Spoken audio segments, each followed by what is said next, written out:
What is environment? For me, environment is where we live, born, and die.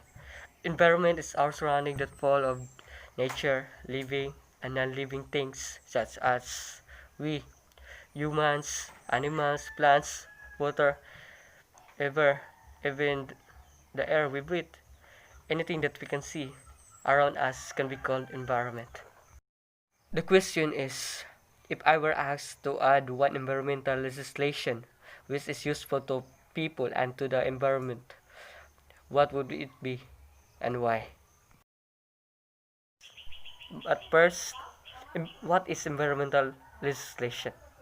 Environmental legislation is the collection of laws and regulation pertaining to air quality, water quality, the wilderness, endangered wildlife, and other environmental factors.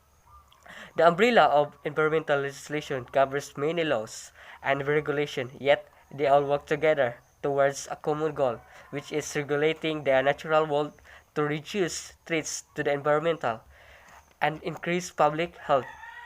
Law of environmental legislation. First, the Environment Protection Act 1986. Second, Air Prevention and Control of Pollution Act of 1981.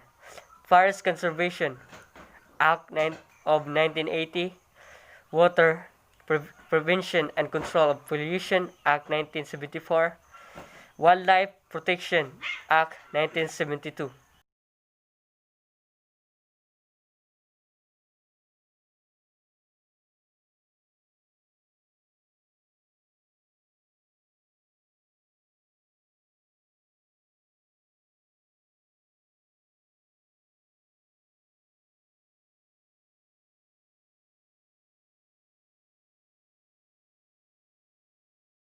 So now I'm gonna answer the question, if I were asked to add one environmental legislation which is useful to people and to the environment, what would it be and why?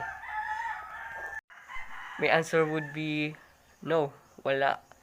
I have nothing to add environmental legislation because they already have all the laws.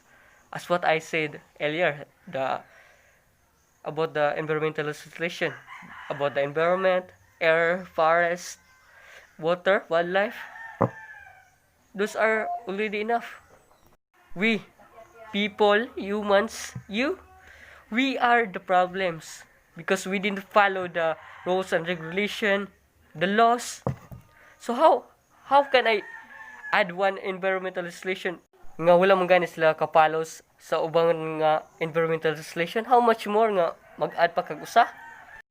We must have self-awareness. Ourselves must aware what happened to our environment right now, the Mother Earth, because of climate change, pollution. So, kisa mo'y nadaot sa atong binuhatan, di kita rarinuan. Nangamong patas mga plants, mga animals, nga walang sila labot, walang sila gibuhat. We humans, it's our responsibility to take good care of our environment, preserve our natural resources. We must aware what our doings. It is bad, good, magadaot pa na sa atong environment or dili.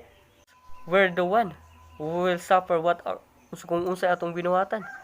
So we must follow the law, the rules and regulation. That's what's simple. By having self-awareness for a better Mother Earth and for the next generation. Thank you.